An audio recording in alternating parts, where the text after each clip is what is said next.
I've been tricked out of my life. Dallas man exonerated 70 years after execution. Copy link email by Lee Romer posted on January 22nd, 2026, updated on January 22nd, 2026. Innocence race official misconduct. Executions, Texas, Tommy Lee Walker, a young black man with short hair wearing a button down shirt, looking somberly at the camera. Tommy Lee Walker, Hayes Collection, Dallas History and Archives.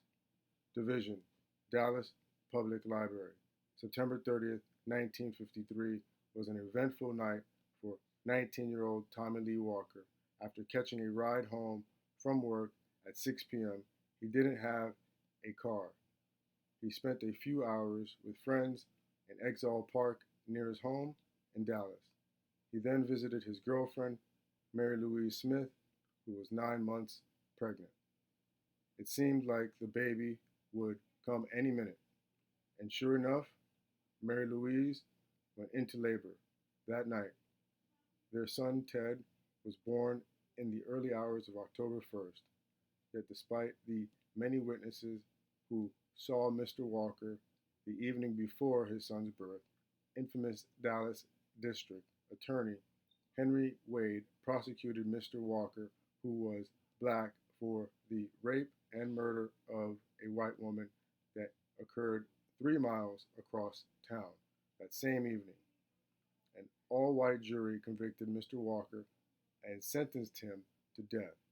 I feel that I have been tricked out of my life, Mr. Walker said, and the sentencing hearing at the sentencing hearing before he was executed in the electric chair on May 12, 1956, at just 21 years old.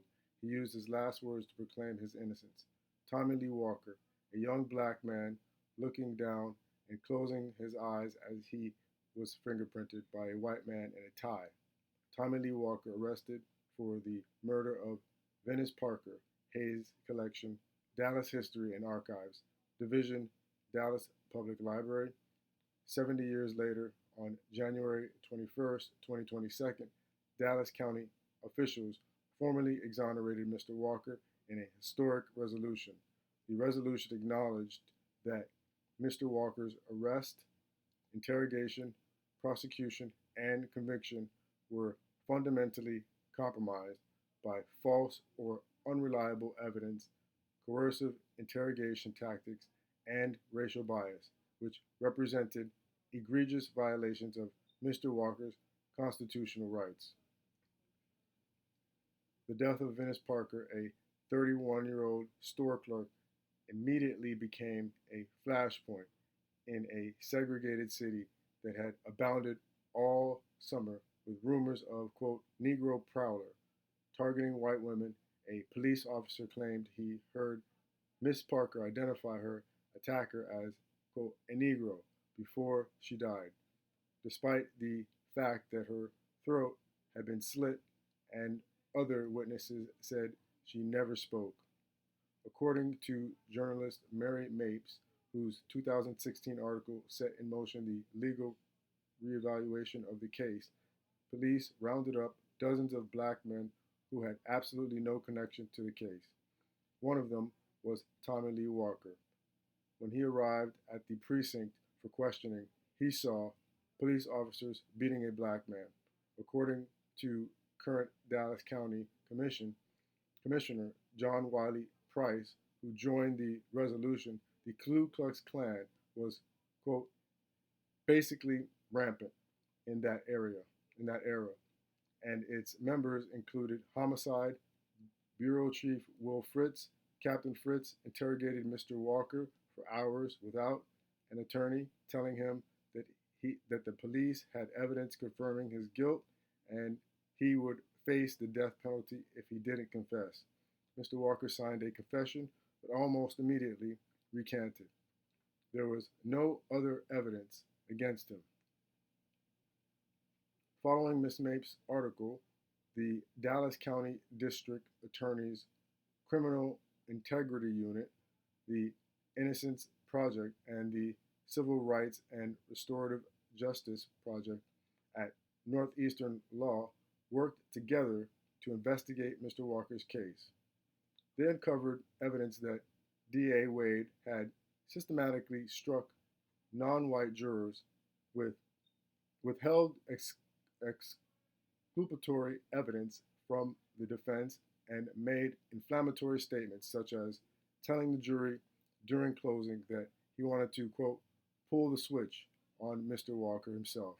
DA Wade even, quote, took the witness's stand on rebuttal and testified to his own personal belief that Mr. Walker was guilty. Tommy Lee Walker, a young black man, sits in a chair facing a courtroom full of mostly white crowd. An elderly white judge looks on. Tommy Lee Walker, on trial for the murder of Venice Parker, Hayes Collection, Dallas History and Archives Division, Dallas Public Library.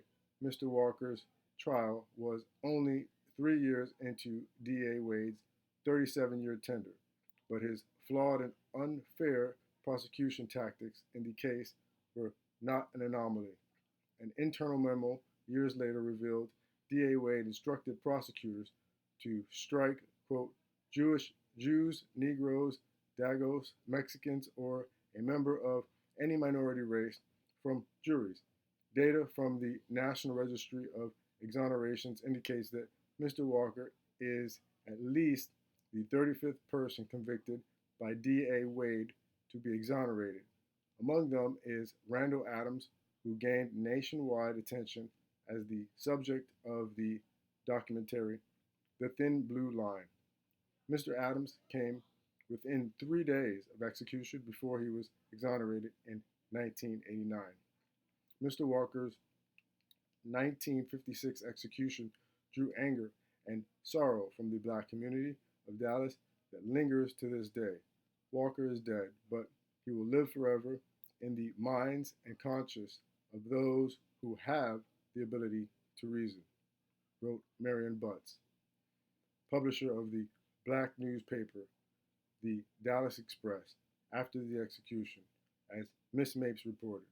The Dallas Express printed the names of all 5,000 community residents who attended Mr. Walker's funeral. One of those present for Mr. Walker's posthumous exoneration was his son, Ted Smith. In emotional testimony, he shared how his mother never recovered from Mr. Walker's execution and struggled with alcoholism. I'm 72 years old and I still miss my daddy, he said through tears. The hearing was also attended by Joseph Parker, 77, who was only 4 years old when his mother Venice was killed. The two men embraced, with Mr. Smith saying, "I'm so sorry for your loss."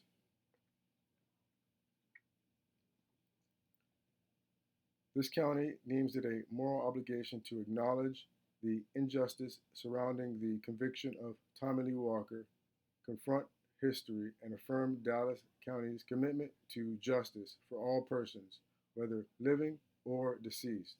The unanimous resolution stated, "Justice has no statute of limitations."